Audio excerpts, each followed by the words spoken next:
What's up, everybody? Trip Morgan here to talk Week 4 Panthers versus Patriots in Foxboro. Let's get it.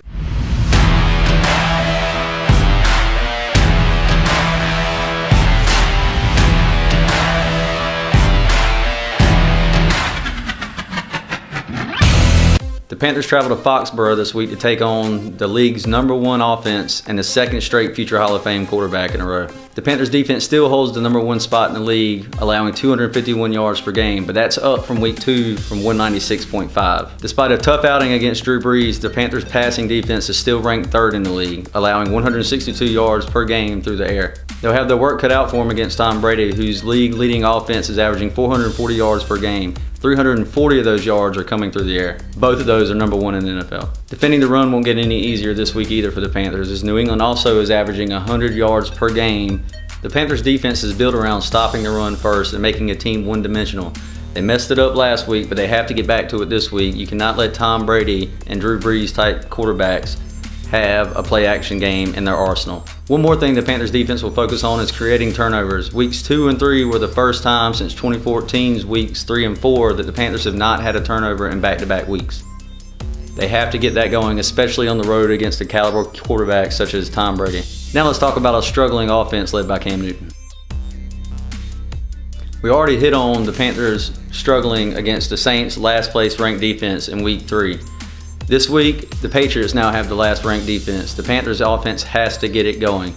The Patriots have put up 27 and 36 points in 2 home games already in 2017. The Panthers can ill afford to get a slow start and not put up points against the Patriots. First thing is obvious. Cam Newton has to be better. He cannot go in there, get down, and get forced to be one-dimensional and take out the run game. The Panthers' strength right now is the run game with Cam Newton struggling. This is similar to what happened against the Saints in Week 3. I charted all of Cam Newton's dropbacks from Week 3. As you can see, 93% of his dropbacks, he either had the ball out or was under pressure in 3 seconds or less. The 2 negatives, well, that's clear. His accuracy has to improve, even for Cam Newton standards, but his decision-making has to get better.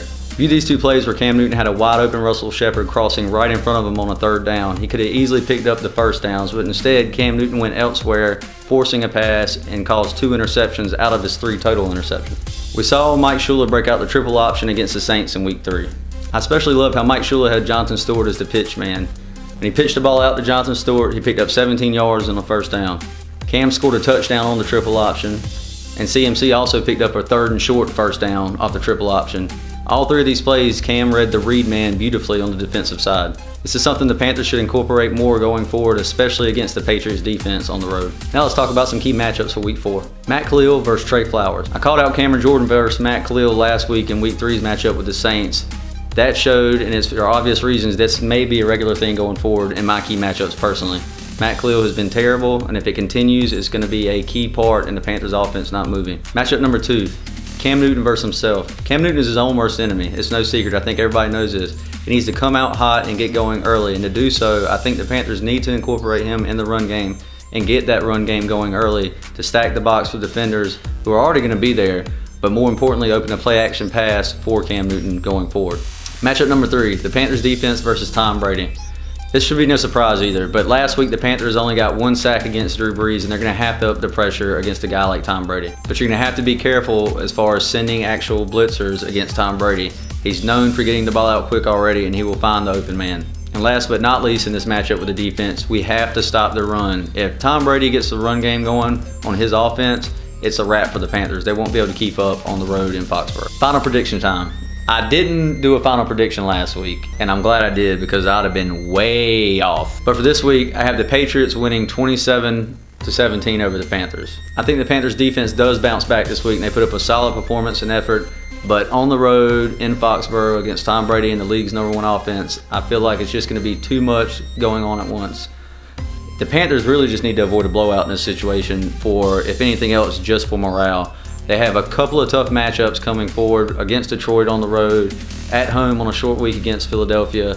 All teams who are red hot right now, and they cannot afford to lose confidence or any type of morale and chemistry going forward. Well guys, that's it for this week. Thanks for tuning in, and if you would, like, comment, subscribe, share. We'll be dropping highlights. Our post-game show will all be on this channel. We will also be doing our weekly game previews, obviously. We do that every week, and we'll be trying to add more in here each week, so stay tuned, and thanks for listening.